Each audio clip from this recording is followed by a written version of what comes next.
Diggersaur.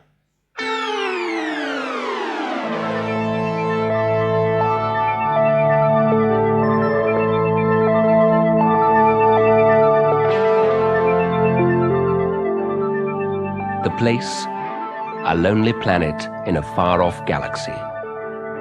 The time, just a few hundred years from now. Alpha! Astra, come here! Mining engineer Orion Belt called his children. Your mother has dreadful toothache. I must fly to Space Station Dentifon. The pterodactyls haven't given us any trouble for a while, but stay near the home dome. Okay, Dad. Goodbye. Good luck, Mum, called Astra.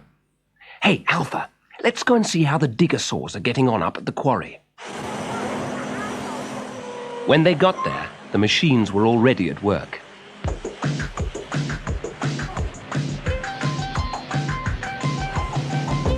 With his X-ray eyes, Archaeopteryx was searching out the rare and valuable crystals that made their planet famous throughout the galaxy. Borosaurus was boring holes for the explosives, Dinosaurus planted dynamite in them, Triggersaurus pressed the detonator, and 100 tons of rock was shattered.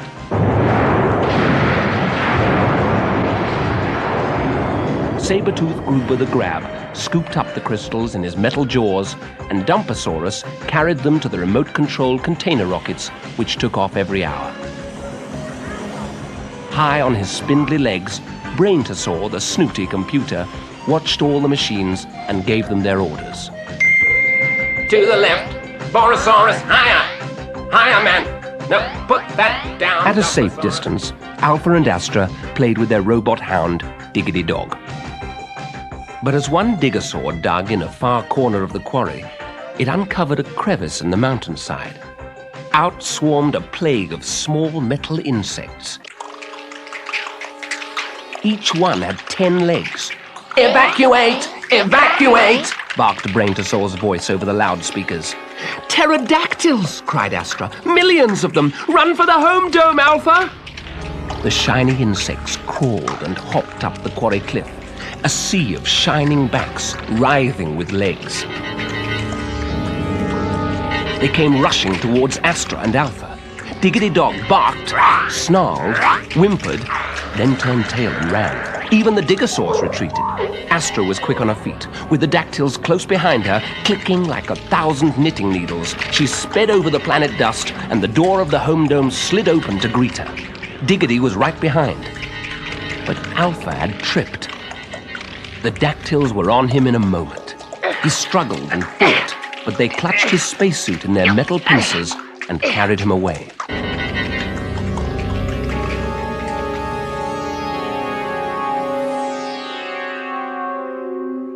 One dactyl even found its way into the home dome. When Astra ran to the radio to call up her father, the insides had been gnawed away. We'll have to save Alpha by ourselves, Diggity, she declared. But when they set out, they were not alone. The home dome robots came too. The chef robot and the cleaning robot and even the secretary. Diggity sniffed out the dactyl trail. It led right back to the quarry. There was no sign of dactyls at the mouth of the nest. But the entrance was too narrow for the cleaning robot, who had to stay outside. A little farther down the passageway, the roof became too low for the tall chef robot, and he too had to turn back. It's too dark now for robot eyes, said Diggity Dog, and sat down. Suddenly, the secretary had an idea and scribbled a note. Before Astra could ask what the note said, the dreadful click of dactyl legs echoed down the passages. They're coming, she gasped. Oh, Alpha, where are you? What have they done to you? I'm here, called a familiar voice from behind a metal door. Searching for the switch which would open the door, Astra saw the word larder. Her fingers triggered the switch. The door slid open.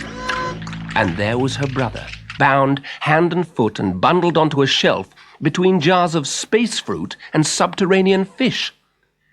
They were going to eat you, Alpha, she cried, untying his feet.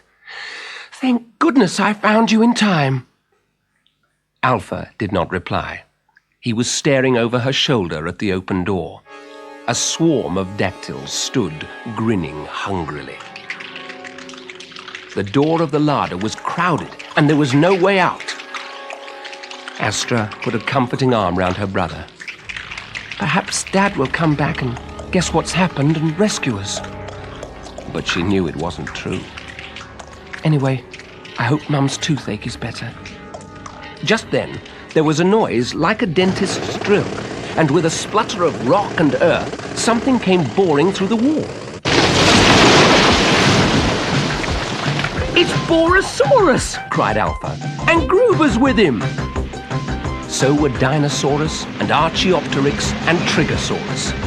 Gruber demolished the metal door with one bite of his iron jaws.